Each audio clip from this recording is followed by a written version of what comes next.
All right, folks, I have a big announcement here for the news, and this is coming out of the National Disability Rights Network, and it's directly given to us or for us. So let's support it.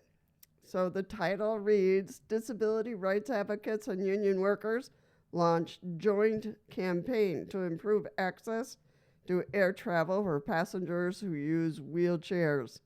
So it's specific for us. So on October 31st, 2024, Disability Rights and Labor Communities recently launched a joint campaign in support of accessibility, safety, dignity, and respect for both passengers and with disabilities and the airport service workers who support them. So it's a long article, so I won't read it all. But this is huge, for a group like this to step forward and say, hey, we got to improve this somehow. So I want to thank the National Disability Rights Network for stepping forward and coordinating this. So what they are doing right now is Coalition urges Department of Transportation to issue strong rules requiring airlines to improve airport service workers training. So I think that's happening already, but to reinforce it is important. Campaign launch comes as U.S. DOT issues landmark $50 million fine, not 50 million, yeah, it was 50 million, against American Airlines for violating the rights of passengers who use wheelchairs. Now, this was a whole bunch of violations, so it just wasn't one. They just took it all and put it in one lump and said, hey, what are you doing? So, and bam, they gave them a big fine. So, and I think that needs to go down the line with other airlines as well, because they need to get the message. They say, oh, yeah, we'll do better, but, so we got to put on the pressure, and that's what this organization is doing with other organizations. So I think that, this will give us some encouragement, some hope that things will begin to change and improve for us. So in our nation's airport, the safety and the dignity of passengers who use wheelchairs and the service workers who support them is intertwined. And it's true. Everybody has to work together, and everybody has to look out for us, for, our needs, and figure out, how to improve. Where is the missing link? I can't believe with all these announcements and all these projects that when I was coming back from Canada, I was dropped from the from the back when I was coming off the airplane, almost home, and boom, it's like, what on earth? So the DOT is now considering final rules that could help fix the broken system.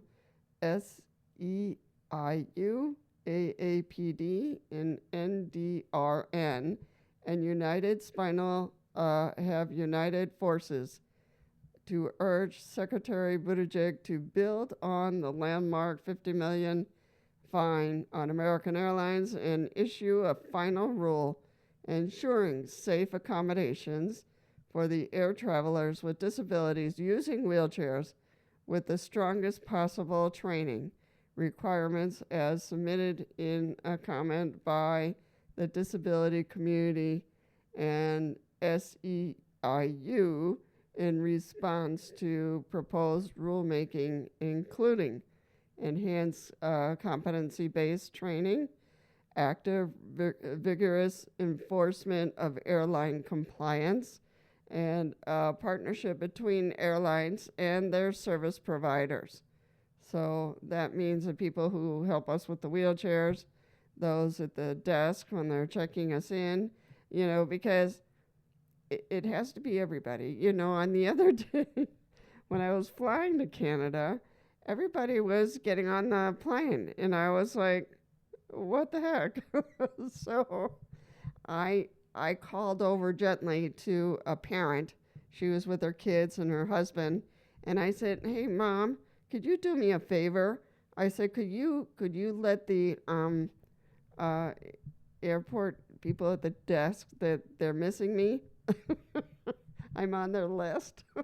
So she said, "Fine." Oh, sure. So she went over and she talked to the people at the desk, and the woman came over really quick and she said, "Are you mine?" I said, "I think so."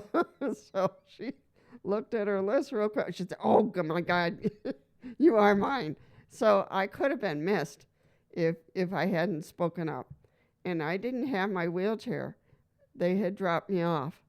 They put me in a wheelchair and they brought me over, and then they had me move over to a chair, a seat, and then I couldn't move. I was totally disabled and couldn't get to the counter to let her know. So I had to ask somebody to go over to the counter and alert the ticket person that she was missing me and needed to put me on the plane. So, ay, ay, ay. So this is really important, and it requires everybody. You think that sometimes as a worker, you might think, oh, that doesn't have anything to do with me. But it does, from the pilot to the stewardess, to the ticket people at the counter, to the people who help us bring us in the wheelchairs, everybody. So I'm glad to see this big announcement. It just has more and more and more information. So it's pretty long. I'm not going to bore you, but I'm just announcing that this is huge for us in the United States. So I will certainly leave the link down below so you can take a look. And they've been working on this for a while, but here's another announcement. An exoskeleton that installs itself onto wheelchair users and then lifts them up so they can walk. I've seen that. Seen a couple of videos. Brilliant learning wheelchair design is easier to steer, takes less energy to use. I think that's a manual wheelchair, and you can steer it by using your back. So I've seen that one. Wisconsin boy, in my own backyard.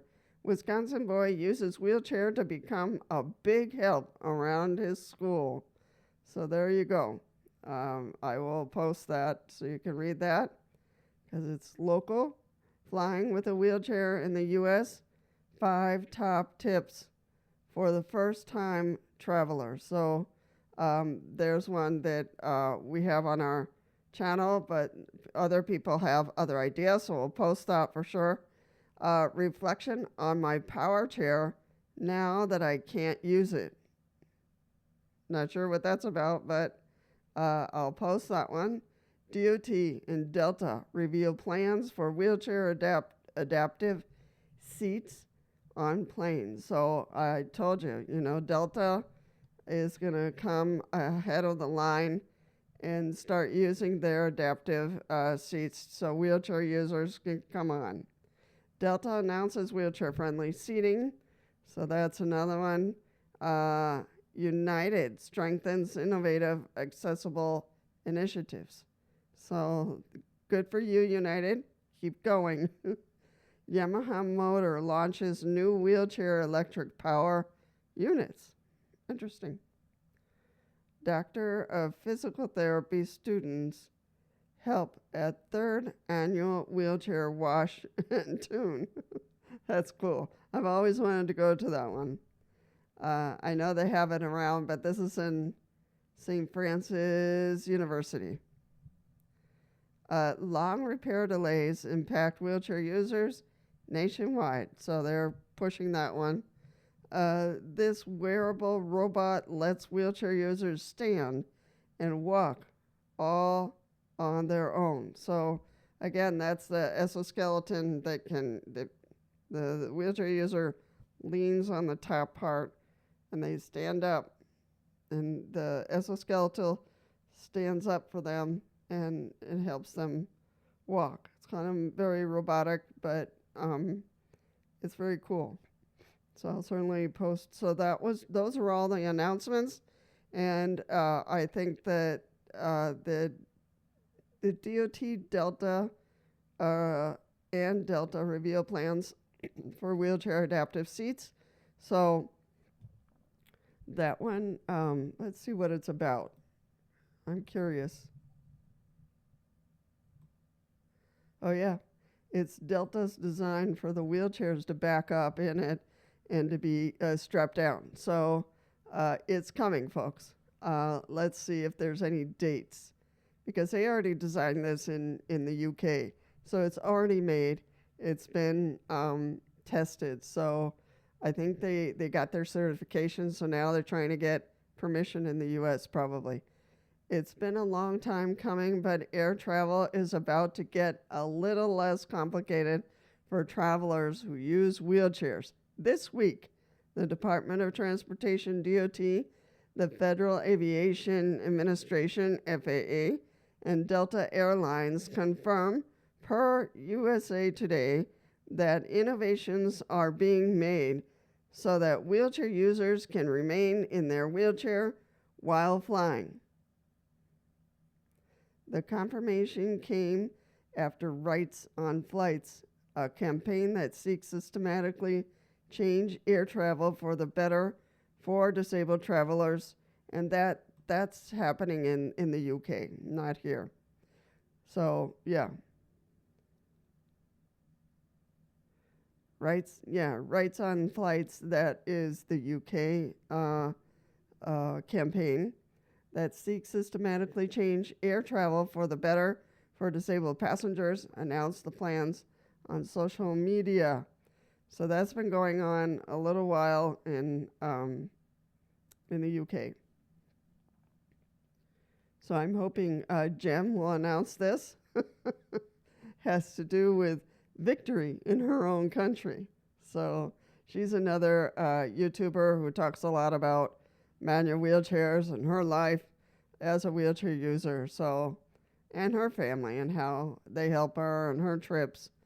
So I'm wondering if it has a date. Let's see.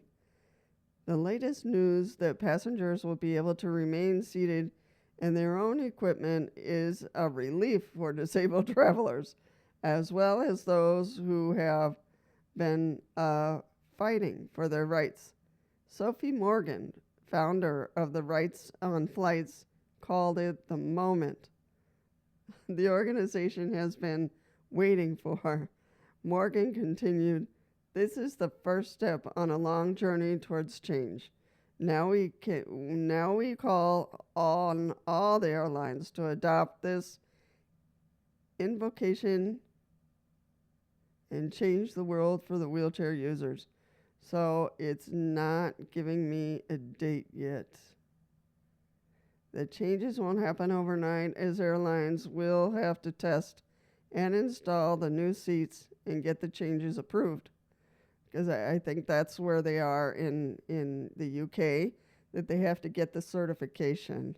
But the DOT is considering making it mandatory for airlines to install the new equipment. So, folks, it just might happen in 2025. So the DOT is right there with Delta. So fingers crossed, really, really fingers crossed. This is really awesome. I think I'll cry once it comes out.